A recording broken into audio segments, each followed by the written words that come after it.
Creiem que era necessari parlar sobre la mercantilització de l'educació i per aquest motiu avui tenim aquí a la Sara Gil, que és exmilitant del CPC, que és sociòloga i investigadora en sociologia de l'educació, que ens presentarà el fenomen de la mercantilització de l'educació i com hi hem arribat.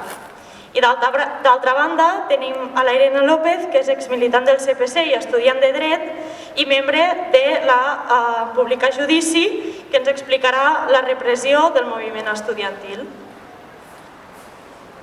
Primer de tot, moltes gràcies per convidar-me a venir a aquest acte.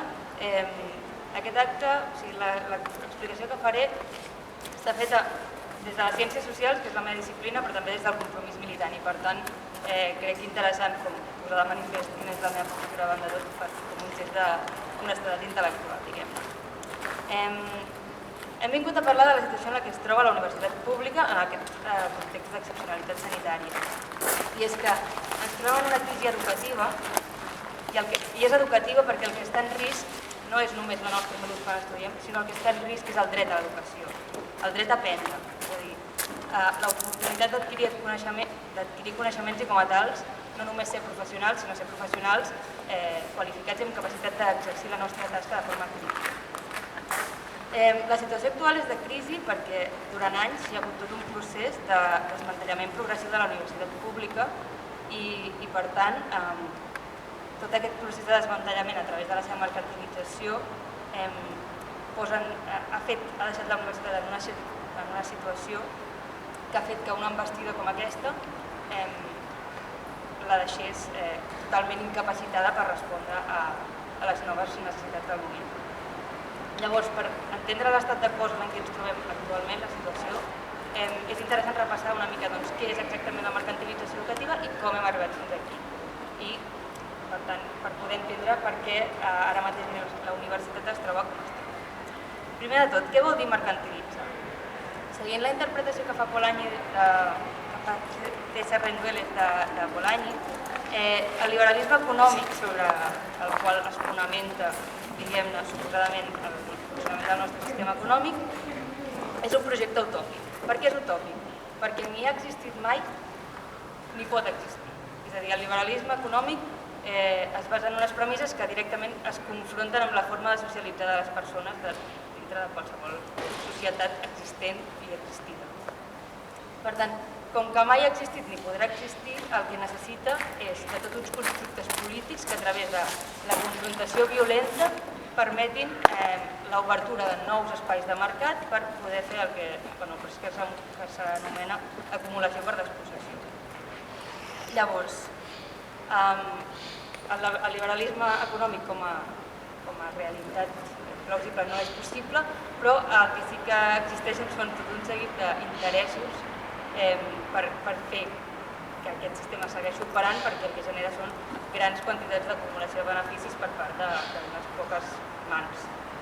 Llavors, dintre d'aquesta manera de seguir ampliant quotes de mercat en espais en els quals fins ara no operaven les lògiques de mercat, el que ha de fer és seguir explotant nous camps. Un d'ells és l'educació, però altres exemples serien la sanitat, els serveis públics bàsics com recursos bàsics com l'aigua o qüestions d'aquest estil. Llavors, què és mercantilitzar exactament? El procés de mercantilització és el procés pel qual un bé o servei que no estava dintre de les lògiques del mercat passa a ser considerat com una mercaderia. És a dir, una acció o una cosa de cop ja no és només el pastís que fa la meva mare, no està en les lògiques del mercat, però si el comercialitza una pastisseria, doncs sí, seria una mica aquesta lògica. Llavors, hi ha diverses formes de mercantilitzar i el concepte de mercantilització molts cops s'utilitza una mica a la babalà, especialment per part de moviments polítics, així, rotllo, tot és molt malo, tot és mercantilitzar, no exactament. Llavors, mercantilitzar vol dir, d'una banda, o pot voler dir comercialitzar amb l'educació, és a dir, una cosa que fins ara era un dret, de cop passa a ser un servei comercialitzable i per tant el pots comprar i vendre.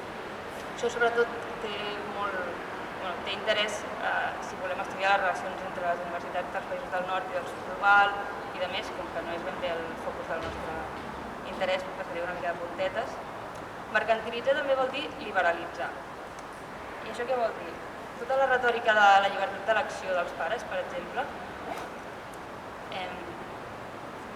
no sé si sona, Ciutadans la defensa a muerte, si tu entens que l'educació és un dret, com seria el dret a la sanitat, a tu t'assignen una plaça en un sistema d'educació. En el cas de la universitat poden escollir quins estudis vols cursar, però t'assignen una plaça i curses els teus estudis allà i ja està, com passa amb els caps. Tu no tries quin cap t'agrada més per quina filosofia hi ha darrere del cap. Et toca el cap que et toca i ni fil. En canvi, sí que pots triar la perruqueria. Doncs faig aquesta perquè m'agrada més, perquè són més progres, o perquè són més tradicionals, o perquè són més ecològics. Llavors, la lògica de la llibertat d'elecció en realitat el que està fent és traslladar aquesta idea d'educació com a dret, per tant, com a tu tens una plaça al sistema educatiu i el sistema educatiu et garanteixo que serà igual per tothom, un sistema igualitari, és la teva pèl. Tu pots portar els teus fills a l'escola que més t'agradi, a la que més s'adeqüi a la teva manera de pensar. Per tant, deixa de ser un dret per passar a ser un servei, un producte. Què més? Liberalitzar també és tota la retòrica de la nova gestió pública, de fer el sistema públic més eficient, com si es tractés d'una qüestió de disminuir costos i augmentar els beneficis, quan, evidentment, si entenem que l'educació és un dret, es destinaran els recursos que siguin necessaris per garantir que l'educació arribi a tothom. En canvi, si el que tu vols és fer-la més eficient, doncs potser aquells alumnes que no et surten rentables no cal que estiguin sent escolaritzats, perquè tant per tant no et surt a compte, no? Llavors, tota aquesta retòrica també de la nova gestió pública, de fer el sistema més eficient, seria una forma de liberalitzar el sistema i per tant de fer-lo entrar dintre d'aquestes lògiques de mercat. Per exemple, la reforma educativa que hi va haver a centres de primària, en el qual els directors de centre passen a ser més gestors que coordinadors d'un claustre de professorat, van a aquesta línia. Què més? I el tema, evidentment, de ser la millor universitat, que aquest segur que en sona, no sé si heu anat a les portes obertes de més d'una universitat, però totes les universitats ara tenen un producte, que són elles, i l'han de vendre. Que això té molt a veure amb el fet que el seu finançament depèn de que captin estudiants, però en realitat el que estan fent és competir entre elles per aviam qui capta més estudiants i aviam qui està més ben posicionada en els rànquings, qui té més qualificacions d'aquestes d'excel·lència de l'AC i de més, sense preocupar-se de realment quina és la qualitat dels estudis que estan oferint o de a quins estudiants deixen fora, perquè depèn de quines universitats utilitzen una retòrica molt elitista precisament per captar el millor alumnat i per tant seguir posicionant-se com el millor producte a comprar perquè els alumnes vulguin entrar i si voleu puc fer tota una exposició molt detallada d'això perquè vaig fer una recerca al respecte, però s'entén una mica la lògica. Llavors, això seria liberalització. Dintre del que és la mercantilització seria una forma de liberalització del sistema, és a dir, adopció d'aquestes dinàmiques de mercat sense que necessàriament el producte es compri o es vengui, però que hi hagi aquesta mena de competència entre institucions educatives. Què més? Mercantilitzar també vol dir, una de les formes de mercantilitzar també és la privatització, que aquesta sí que en sona. Privatitzar és fer que un servei que era ofert de forma pública 100%, parcial o totalment, passi a mans privades. En el cas de la universitat, per exemple, una que sona molt i que es defensa sota la retòrica d'estudiar és una inversió, que aquesta segur que l'hem sentit, no és que els estudis s'han de pagar perquè, clar, com que després, amb els nostres supergraus universitaris i els nostres 85 milions de màsters, trobarem una feina en la qual ens pagaran molt bé, doncs clar, nosaltres hem invertit en la nostra formació i després això se'ns retorna en forma de salari. A part que no sempre és així, és un altre cop concebre l'educació no com a dret, sinó com a un producte. I què s'amaga darrere d'això? Si és una inversió, és normal que paguem més per estudiar, no? I a més, d'aquí poc, no sé, potser es posen a calcular quin és el salari d'un graduat en cada un dels graus i et fan pagar en funció del molt bon producte que sigui per després trobar feina. Bé, en fi, no té cap sentit si ho entenem des de la lògica dels drets. Privatitzar també vol dir que la recerca estigui subjecte a finançament privat. I això com ho fan? Utilitzen la retòrica de l'interès social, que això és fantasia també. què és recerca d'interès social? Tu, per demostrar que la teva recerca interessa a la societat, el que has de fer és demostrar que pots obtenir finançament privat, que és, clarament, la societat i les empreses privades són el mateix.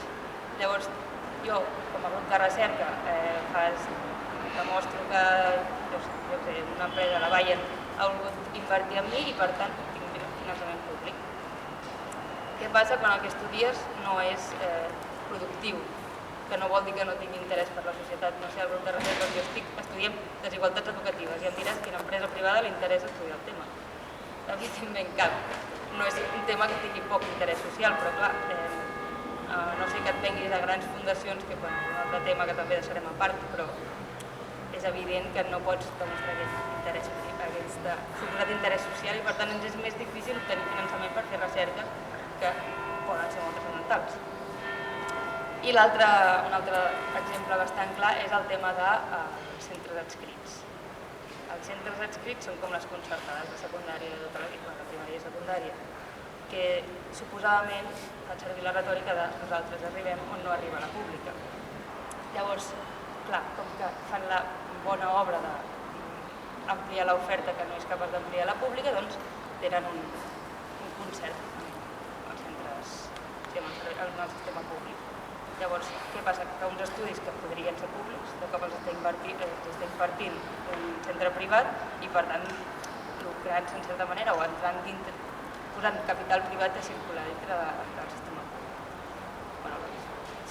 Un finançament públic que està sustentant part d'una entitat privada. I, a més, la mercantilització també pot ser una mercantilització endògena, diguem-ne. És a dir, no tant de l'educació com a acció d'aprendre, d'ensenyar i més, sinó dintre d'allò que s'ensenya i allò que es vol fer aprendre a l'alumnat. Seria, per exemple, tot el que són la potenciació de valors de competitivitat, tota la retòrica aquesta de l'aprenentatge al llarg de la vida, que el que vol dir és, si tu no m'ets útil com a treballador ara mateix, en comptes de jo empresa formar-te perquè em siguis útil en allò que vull perquè vagis actualitzant les teves competències en funció del que necessito en cada moment, és responsabilitat teva de formar-te en allò que jo necessito com a empresa. Un cop més responsabilitzar el treballador de ser empleat. I, a més d'això, també hi ha tota la dimensió de la ingerència dels interessos privats directament dintre del sistema, dintre dels currículums. La famosa EFEC, la formació financera que s'inverteix a quart d'ESO, que patrocina amablement la Caixa, o, per exemple, totes les empreses privades que a través dels consells socials de les universitats, de convenis i de mil històries, demanen amablement a les universitats: si us plau, ensenya aquests coneixements en els teus currículums perquè jo necessito que els meus treballadors aprenguin això, en comptes de que es formin els currículums amb criteris, diguem-ne, basats en criteris acadèmics que suposadament són què és el que s'ha d'ensenyar. Llavors, he fet una mica un repàs de què és exactament la mercantilització, de què parlem quan parlem de mercantilització. Val la pena arribar a pensar com hem arribat fins aquí. La universitat, fa uns anys, aquí almenys, era una institució profundament elitista, tothom hi podia anar. Llavors, en el moment, especialment des de la transició i de més, va augmentar el volum de població de l'alumnat de les classes populars que hi accedia. Sí que és veritat que no hi va accedir tothom i sí que és veritat que els estrats socials més elevats han seguit accedint en massa i a mesura que descendeixen en la piràmide, en l'estratificació social, l'accés a la universitat disminueix, però tot i així estava havent una certa escletxa de possibilitats. I què passa? Si voleu, entrem a per què no tota la població accedeix d'igual manera, però seria tota una altra xerrada i crec que ens desviaríem una mica del temps. En tot cas.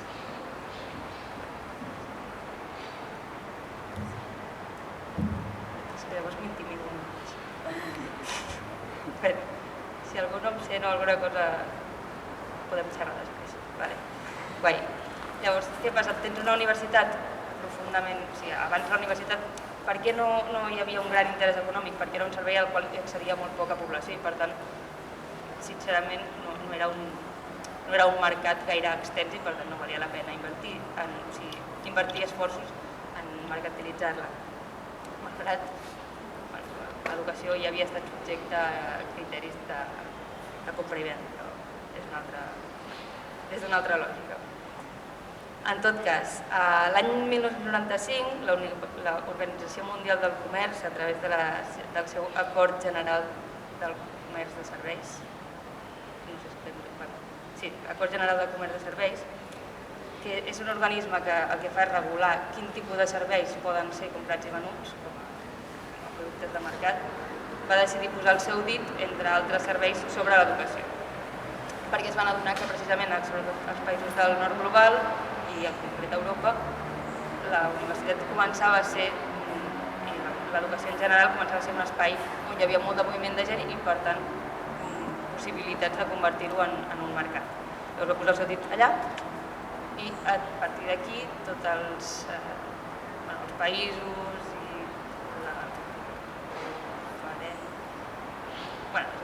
una institució que agrupa els ministres d'educació de tots els països europeus, de la qual ara mateix no recordo el nom, va començar a treballar en com convertir aquest servei que podria ser potencialment tan lucratiu en alguna cosa comercialitzable. Llavors tot plegat es concreta en l'estratègia de Lisboa, que és on comença a utilitzar-se tot el que és la retòrica de l'economia del coneixement. Hem de fer a Europa un pol per l'economia del coneixement i es concreten les declaracions de Sorbona del 98, Bolonya, famosa, del 99, Praga del 2001, Berlín 2003 i Bergen 2005, i a través d'aquestes declaracions, d'aquestes conferències i demés, es va construint tot el que és l'espai europeu d'ensenyament superior, on bàsicament el que es vol és convertir la universitat en una orientació molt més laboral, d'una banda, perquè aquests graduats, llavors llicenciats que anaven sortint, cobrissin les necessitats del mercat i d'altra banda en què fos un negoci lucratiu. Llavors, a nivell d'aquí, espanyol, es concreta a través de l'informe Bricall. Bricall en honor al llavors president de la Conferència de Rectors, Josep Maria Bricall, i a través d'aquest informe serveix com de marc per elaborar la LOU, la Llei Orgànica de Universitats del 2001. Llavors, a partir d'aquesta llei i de diferents reials decrets, el que es comença és tot el procés de creació de l'ANECA, l'Agència Nacional de Qualitat a nivell espanyol, i l'ACUA a Catalunya. Comença tot el procés de pensar la reestructuració de graus, la creació dels consells socials, es debilita el gran òrgan democràtic que és el claustre, que si ja llavors era precari, imaginem-vos ara. I, bueno, tot un seguit, totes les reformes que aniran aquí implícites. Després ve l'estratègia universitària de 2015, que aquesta potser ja no recordo perquè ja està en moviment. I a més, amb el pretext de la crisi econòmica, el 2011 s'aprova la reforma de l'article 135 de la Constitució i a partir d'aquí entra a pinyón les mesures d'austeritat i amb elles encara més la privatització de l'educació a través de la pujada de taxes de la universitat i de més. Llavors, tot plegat, què es va concretant? Com ha viscut la universitat pública aquí aquest procés de mercantilització dels darrers anys? Doncs, d'entrada, amb els canvis del model de governança. La universitat no s'ha caracteritzat per ser un espai especialment democràtic, com a mínim des del punt de vista de l'alumnat, però, a més, si els seus òrgans, com a mínim, estan composats per membres de la comunitat universitària, doncs, en el seu sentit, estudiants, professorat, en funció del seu valor com a acadèmics, tenen més pes o menys, però és un sistema que és mirar de portes endins. Amb aquestes reformes apareixen els consells socials, que el que fan és posar persones d'interès social, aquest interès social que us explicava, que bàsicament són empreses privades, a treballar amb les universitats i per tant a tenir alguna cosa a dir sobre el que hi passa. I a més, no és un òrgan consultor, sinó que resulta que el Consell Social està a dalt de tot de la piràmide de presa de decisions de la universitat. Desconec si a totes és exactament igual, però a la UAP, almenys, hi ha un estudiant al Consell Social dels 30.000 que som, érem, i no sé si són 15 o 20 membres d'aquesta suposada societat. Diguem-ne que el decalatge de la representació és interessant. Què més es passa? Es canvia l'estructura de graus, que en principi és una de les raons per les quals es va justificar Bolonya era que es volia augmentar la mobilitat entre estudiants a nivell europeu per facilitar que fossin treballadors cosmopolites i plurinacionals i mil històries, però en comptes d'agafar les diplomatures de 3 graus, de 3 anys, i les llicenciatures de 5 anys i convertir-les en graus de 3 anys i màsters de 2 més, que hauria sigut una reconversió bastant més lògica, el que es va fer va ser fer el 4+1, que no tenia ni cap ni peus, tenint en compte que tota Europa ja funcionava o estava caminant cap a funcionar com a 3+2. Per què van fer això? Perquè si haguessin tallat els graus per 2 anys, si els graus en 3 i 2, tothom hagués hagut de fer màsters així d'entrada i se li hagués estat llautó. Al fer el 4+1 la gent es va pensar que els graus serien com les llicenciatures i de fet això és el que es deia, després hem vist que no tenen el mateix valor ni al mercat laboral ni en l'accés a la funció pública ni res, però aquests màsters d'un any d'especialització obrien la porta a que s'ampliés l'oferta de màsters privats. I com podem veure, les universitats a dia d'avui, les universitats públiques, ben bé potser la meitat de màsters que ofereixen són propis, no vol dir privats, se diuen propis, però és privat, no ens enganyem, que a més es poden posar el preu que els doni la gana, sempre i quan l'alumnat estigui disposat a pagar-lo. Llavors, aquesta reforma de l'estructura de graus, que aparentment podia semblar innocent o semblar senzillament una mala decisió a l'hora de decidir per on tallaven les llicenciatures, i tenia darrere tota una lògica de generar un nou mercat per als interessos privats. També, com he dit, va haver-hi tot el tema de la pujada de taxes, que pujar els preus públics, tota la pujada de preus públics el que vol dir és que una cosa que pagava el sector públic, un dret que estava finançat per part de l'Estat, a partir d'ara augmentava la part de finançament que havia d'aportar la família o l'estudiant. I a part d'això, tot el tema de la reforma horària per impedir estudiar i treballar alhora, l'augment de la presencialitat obligatòria i tantes mil històries que han anat implícites en aquest procés de la mercantilització, que han anat fent cada cop més la vida impossible a aquell alumnat d'origen treballador, econòmiques més precàries, accedir a la universitat com a tal, i a tota aquella gent que intentava investigar des de la universitat en allò que no interessa que s'investigui.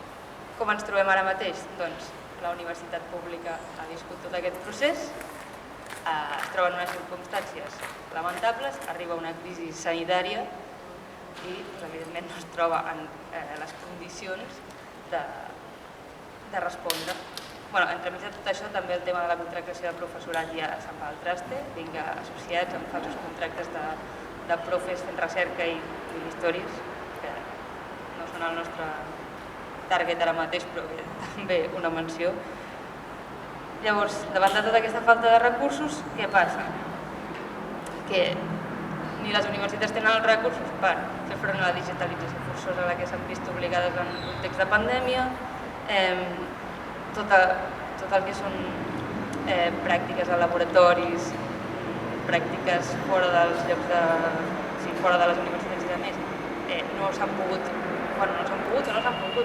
invertir els recursos necessaris per fer possible la reducció de ràtios, la contractació de professorat, l'habilitació d'espais per fer laboratoris i també històries experimentals, no sé, la gent de medicina que necessita tocar cossos i coses d'aquestes, com que no hi ha recursos, doncs no podem, no sé, he arribat a sentir literal a dintre de gent que estudia a dia d'avui a la universitat, no, és que no podem utilitzar els laboratoris perquè com que hauríem de fer molts grups petits i els hauríem de netejar molts cops, hauríem de contractar més personal de neteja. I clar, això és impensable, perquè evidentment tenir bons biòlegs, químics, metges o metgesses formades pels propers anys a canvi de pagar un servei de neteja que ja de per si prou precari, no, millor que aquesta gent no faci pràctiques experimentals i que ho aprenguin tot a través del PowerPoint.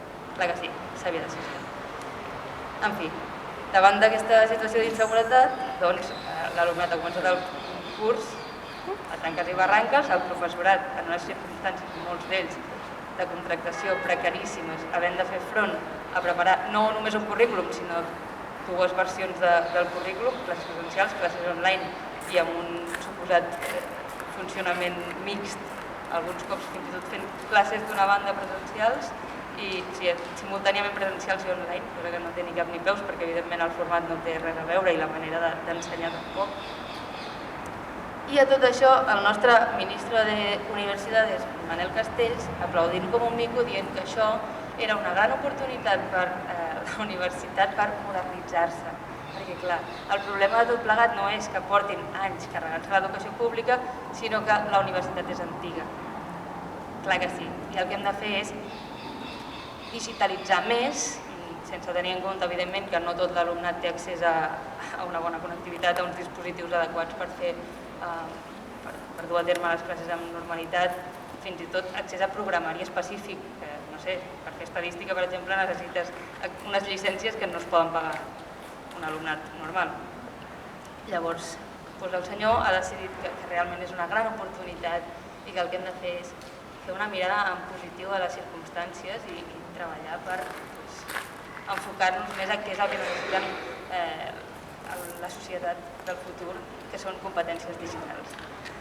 A tot això, només dic que, evidentment, la resposta no passa per la digitalització ni per la modernització de la universitat, almenys no en els termes en què ho planteja el nostre estimat ministre, sinó que el que passa és per garantir que la universitat segueixi sent el que ha de ser, que és el baluard del coneixement, pel mer coneixement, que és el que permet a les societats avançar, als alumnats formar-se per ser crítics, que la crítica no és aprendre a criticar les coses, sinó és adquirir coneixements sòlids i ben fonamentats que et permetin a tu, com a estudiant, decidir si allò que t'estan ensenyant és vàlid o no i tenir capacitat d'argumentar perquè, i en fi, no estar pendent de què és el que necessita el mercat de treball de mi com a professional, sinó el que la meva disciplina m'aporta des d'aquest coneixement i, per tant, com a través d'aquesta jo puc ser un professional crític. Així que res més, defensar una universitat pública perquè si no estarem molt cardats.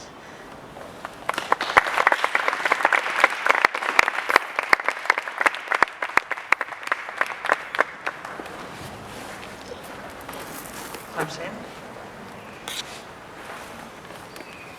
D'acord, jo us explicaré més el cas de la pública judici, que també és una culminació de què passa quan defenses la universitat pública, no? Que et poden demanar 8 anys i mig de presó, sense posar pel cos. O sigui, si comencem una mica en el context d'on ve la pública judici o fins i tot d'on ve el moviment estudiantil, ens podem remuntar a fa molts i molts anys, ja que l'elitització de la universitat pública, com ha dit la meva companya, és una cosa que ha estat sempre present i que continuarà estant sempre present si no ho canviem nosaltres. I per ficar un exemple, fa 10-15 anys la carrera més barata valia 600 euros la matrícula. L'any 2012 van augmentar les taxes més d'un 160% i el preu de la matrícula va passar a uns 1.500-1.600 euros. Arran de tot això ja van haver estudiants que evidentment es van mobilitzar i es van organitzar per protestar contra l'augment del preu universitari. A tot això tenim ja 27 persones, que són les de Som 27 i més de l'Autònoma, que s'enfronten d'entre 10 i 14 anys de presó i moltes de fins a 30.000 euros. Vull dir que la repressió dins del moviment estudiantil ha format sempre del modus operandi de la Generalitat i del govern per tenir-nos callades, però que tot i així el moviment estudiantil s'ha continuat organitzant. I bé, la pública judici neix al maig del 2017 arran de detenció a 3 estudiants del CPC i al moviment estudiantil i hi ha 8 citacions també d'aquestes. La pública judici es compon de 3 casos judicials. Una per la vaga del 2 de març del 2017, una altra per la vaga l'11 de maig del 2017 i després per l'encadenament a la Secretaria d'Universitats i Recerca al març del 18. Totes aquestes estan dins la pública judici perquè perseguien el seu objectiu era la rebaixa de les taxes universitàries. Aleshores, d'on surt la demanda aquesta de la rebaixa de les taxes universitàries?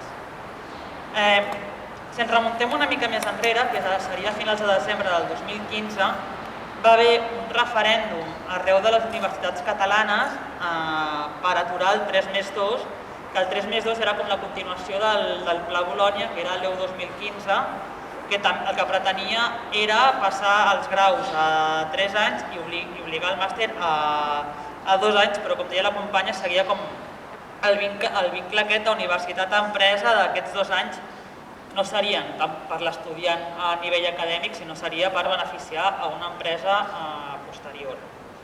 Aleshores, va haver un alt grau de participació dins d'aquest referèndum si ho comparem amb votacions que hi ha hagut als òrgans universitaris, que la participació solia estar en torn al 5% i en el referèndum més del 20% dels estudiants van arribar a votar no al 3+2.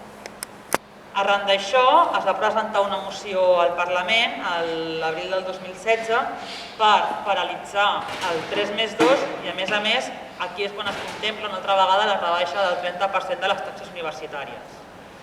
El moviment estudiantil es va organitzar i va fer una marxa caminant des de l'Autònoma fins al Parlament per fer pressió que s'aprovés la moció. El 21 d'abril s'aprova la moció. Què passa? Que una moció no és com una llei, és a dir, que no és vinculant. Una moció seria una manera de fer pressió al govern que hi ha en aquell moment perquè apliqui unes determinades coses, que són les que s'han aprovat, però no és obligatori que s'apliqui. Què passa? Que comença el curs 2016-2017, la moció evidentment no s'ha aplicat i el moviment estudiantil comença a fer pressió de manera més contundent. Aleshores, comença el 17 de novembre amb una jornada de lluita que culmina amb una manifestació a la tarda amb el lema Uni gratuïta. Perquè per molt que nosaltres ara estiguem defensant el 30%, realment el que volem és que la Uni sigui gratuïta i accessible a tota la classe treballadora. Arran d'això, l'1 de desembre, més de 100 estudiants del CPC van ocupar la Secretaria d'Universitats i Recerca. La Secretaria d'Universitats és l'encarregada d'executar les polítiques en matèria d'universitària, és a dir, seria l'encarregada d'executar el 30% de la rebaixa de les taxes. Aleshores, aquesta ocupació va acabar amb un fort desallotjament per part dels Mossos d'Esquadra.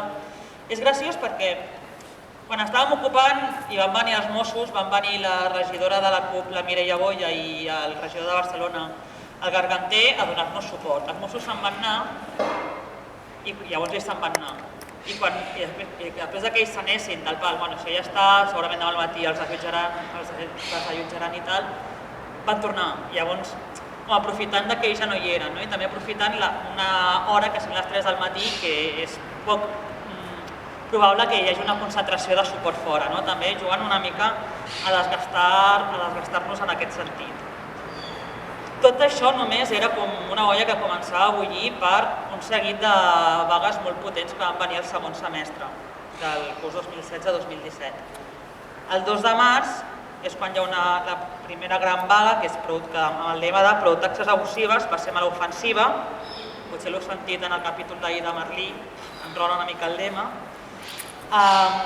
En aquesta vaga es buida les aules, milers d'estudiants buiden les aules i omplen el carrer, i té un fort ressò mediàtic, però la vaga es va desenvolupar amb normalitat, va començar a plaça Universitat, va acabar al campus de Ciutadella de la Pompeu, on es va llegir el manifest, la segona pancarta, i tot el món tan content i cap a casa.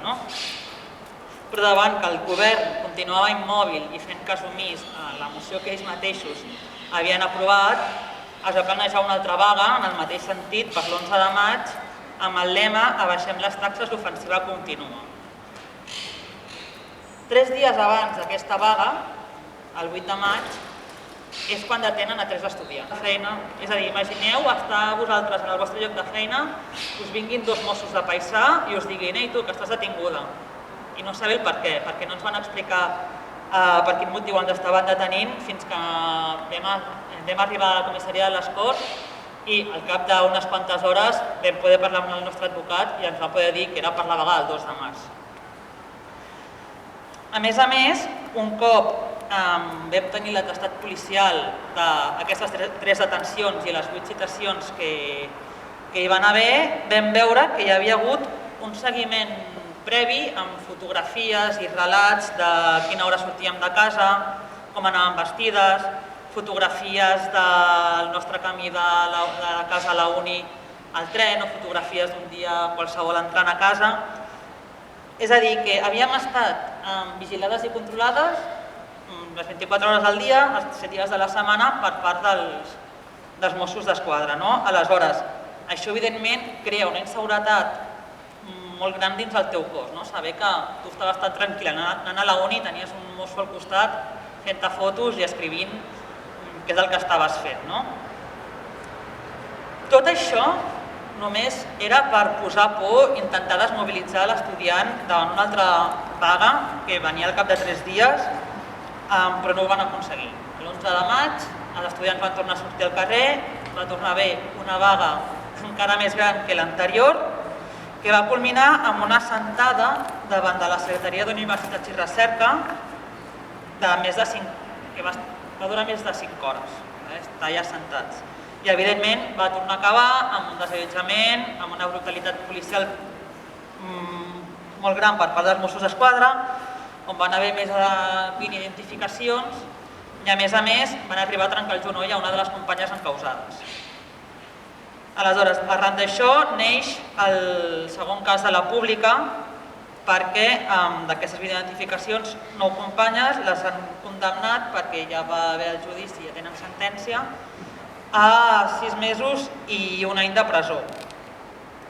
A elles se'ls demanava 4 anys i mig, però van decidir pactar amb la Fiscalia per por a una pena major. No es fiaven gens de tenir un judici amb l'Estat, ja que hagués pogut acabar amb les companyes a presó i per això van decidir pactar amb la Fiscalia i condemnar amb unes penes que serien menors. Arran de tot això, el curs següent, el curs 2017-2018, va anar molt marcat pel referèndum de l'1 d'octubre. Però igualment, com el govern continuava callat i continuava ignorant, tot i que havia hagut diverses detencions i ja hi havia 2 casos oberts per defensar les taxes universitàries, el 15 de març del 2018 va haver un encadenament a la Secretaria d'Universitats i Recerca per exigir mesures davant els preus desorbitats de la universitat. Aquí ja no es contemplava només la rebaixa de les taxes universitàries, sinó que també a més es anunciava el fet que al final estudiar a la universitat no és només pagar la matrícula, és el que costa el transport per anar fins a la universitat, és el que costa un lloguer a Barcelona, que cada cop vivim en una ciutat més de luxe. És pagar tot el material, ja siguin manuals, fotocòpies, etc. Aleshores, es va fer l'encadenament amb el lema "Aquests preus no són públics". D'aquest encadenament tenim 7 encausades que encara estem pendent que la Fiscalia ens digui quelcom. Això és una mica el context on ens movem amb la pública a judici. Ara mateix, l'any 2020, a mitjans de juny, després d'estar 3 anys sense saber res del cas, que això evidentment condiciona molt la teva vida política i la teva vida personal, perquè són 3 anys que tu, per començar, ja has sabut que t'estan controlant i no saps si continuant o no, però està allà. Per tant, ja tens por o ja et fa més cosa, potser anar a certes manifestacions, a mobilitzar-te amb el teu barri, amb el teu centre educatiu. Per tant, condiciona la teva vida política i el que tu puguis fer o deixar de fer, i evidentment també condiciona la teva vida personal a nivell de això continua en veu, què passarà, acabarà passant alguna cosa, ho van fer per fer por i ho han deixat penjat. A mitjans de juny ens truca Alerta Solidària i ens diuen que ja tenim escrit de Fiscalia. Ens demanen 8 anys i mig de presó i 130.000 euros de multa a 13 estudiants. Aleshores, clar, tu et despertes pel matí, veus aquest missatge, entres en xoc, et reuneixen en seguida amb Alerta perquè ens expliqui de què se'ns acusa.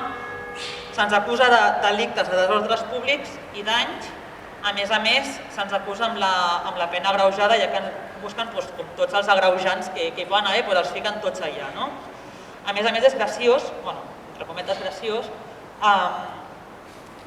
perquè no... Ens acusen a tots de tot, de fer tot. O sigui, els 13 ens acusen del mateix, tots ho vam fer tot alhora, tots el del que ens acusen, i aleshores, clar, és com no individualitzen el cas. Per tant, això posa en manifest la voluntat que tenien dins d'aquest procés, que és una mica també justificar les 3 detencions que van fer el 2017, les citacions que van fer, abans una gran vaga general, després d'un curs molt calent a nivell de mobilitzacions, i l'estratègia que perseguien de desmobilitzar aquest curs, no? I un curs també de lluita per la rebaixa de les taxes, per la denúncia dels preus abusos de la universitat.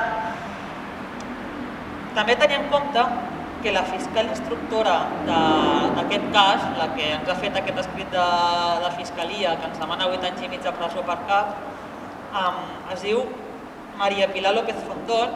Aquesta dona fa classes en el màster d'advocacia de l'Autònoma.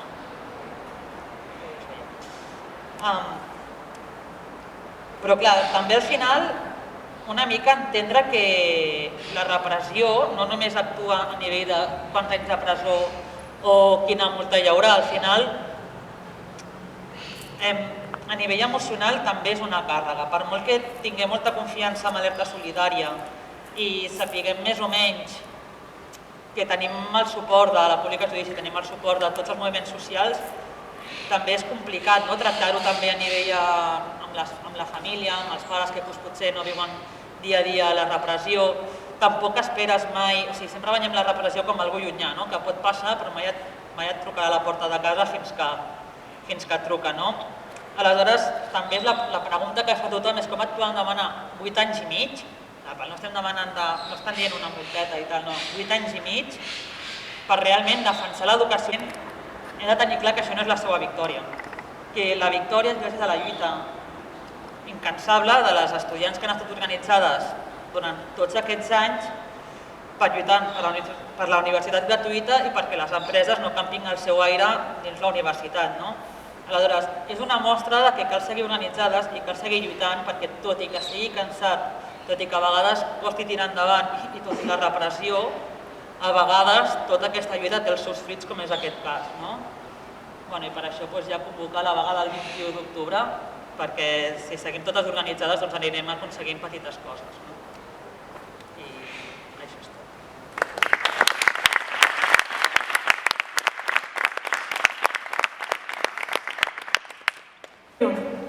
Ens enfrontem contra tots aquells qui durant anys han regalat la universitat pública als interessos d'uns pocs, dels rics.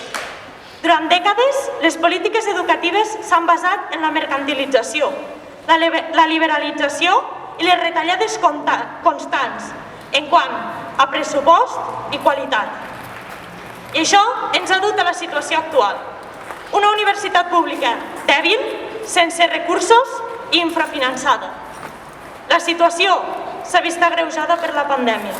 El sistema públic no té recursos suficients per fer front a la Covid i les que ho paguem som nosaltres, doctorants, professores i estudiants, que ens hem matriculat sense saber com serien les nostres classes, que hem començat el curs sense cap augment del professorat i sense reduir les ràtios, que hem enfrontat un model híbrid sense acabar amb l'escletxa digital.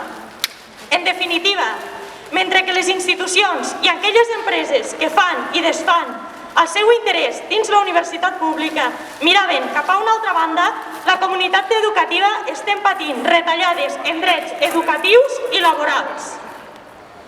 I després de no haver preparat en condicions aquest curs acadèmic, la Generalitat ens demana que prescindim de la presencialitat.